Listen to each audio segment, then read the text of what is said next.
I can never have too much cash sitting in the bank. Wrong. I can't raise prices. Well, why not? Every customer should be treated equally. Not really. What myths are you believing about your biz that are impacting your cash? That's what we're talking about today in this video.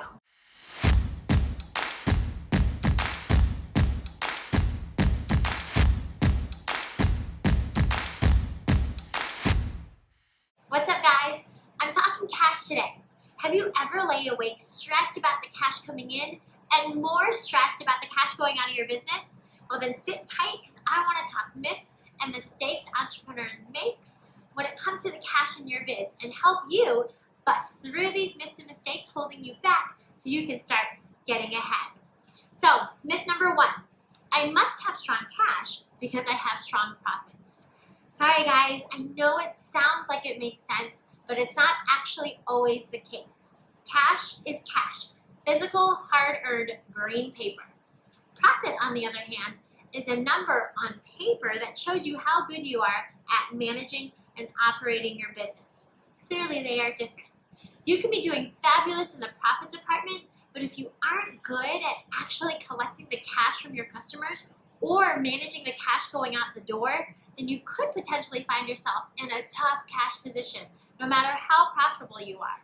So, how do you use this myth to your advantage? Well, you do that by keeping a handle and tracking both your cash and your profit numbers separately, and you're always keeping your finger and pulse on both numbers.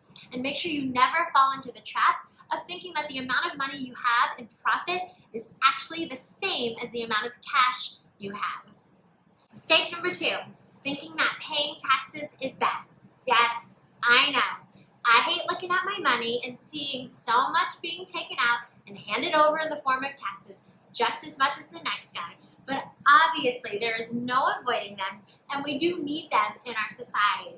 So if you think about it, paying taxes is not actually a bad thing, because if you didn't make any money, there'd be nothing to pay taxes on. So when I hear an entrepreneur complain about how much money they had to pay in taxes, I actually think, congrats, that means you made a buttload of profits. I know many entrepreneurs run their business trying to avoid as many taxes as possible, and it's a total crap way to run your business. Don't fall into the trap of running your business as a tax write-off, but run your business as a business.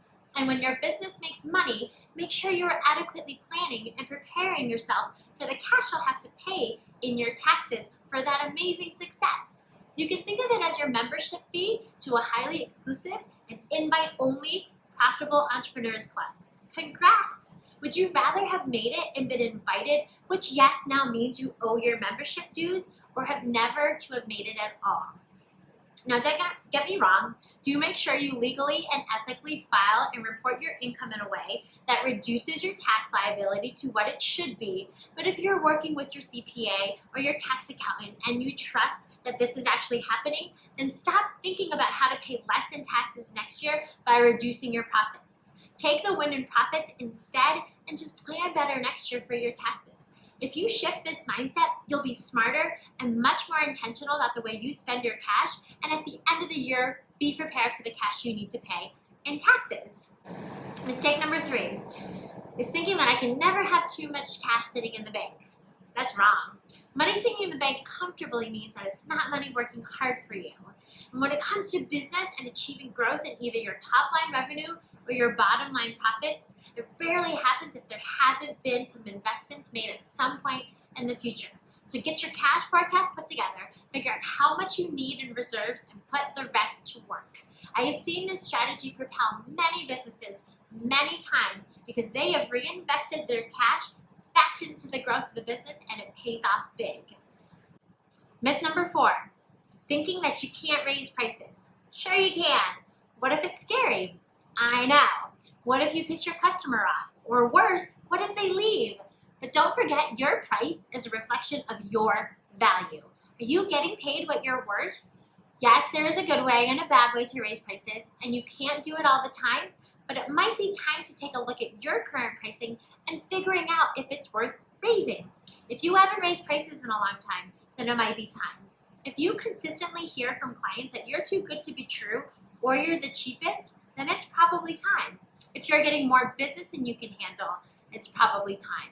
Or if your costs have increased because the quality of your services has increased, then it is definitely time.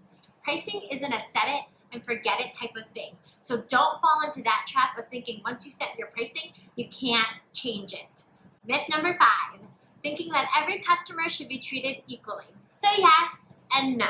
Yes in quality of service, but no in extension of credit and grace for non-payment.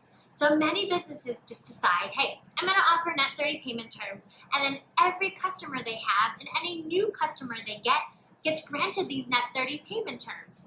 But every customer doesn't have the same credit risk or payment history and therefore shouldn't receive the same treatment.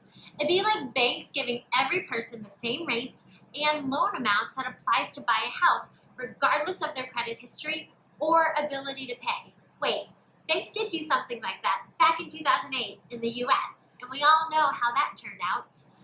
There are many ways to implement this wisely in your business so it does not become an administrative nightmare. Maybe contracts over a certain dollar amount need a credit check. Or maybe if there are certain red flags that are noticed in the sales process, you run a credit check. Maybe clients that have been paying on time for a very long time gets better terms to reward them for their good behavior. But stop thinking that every client is the same and the terms that you offer them don't matter, especially when it comes to how high or low risk they are and how likely they are actually going to pay you the cash for the service you provide. Because until you get your cash, you're basically working for free. So there you have it. 5 of the most common myths and mistakes I see entrepreneurs make with their cash, and now you won't make them. I did create all of this for you in a PDF form. Can you see it with the cash management checklist? That has additional things that you should be doing each month to manage your cash well. So if you want this resource and the cash management checklist, make sure you download it below.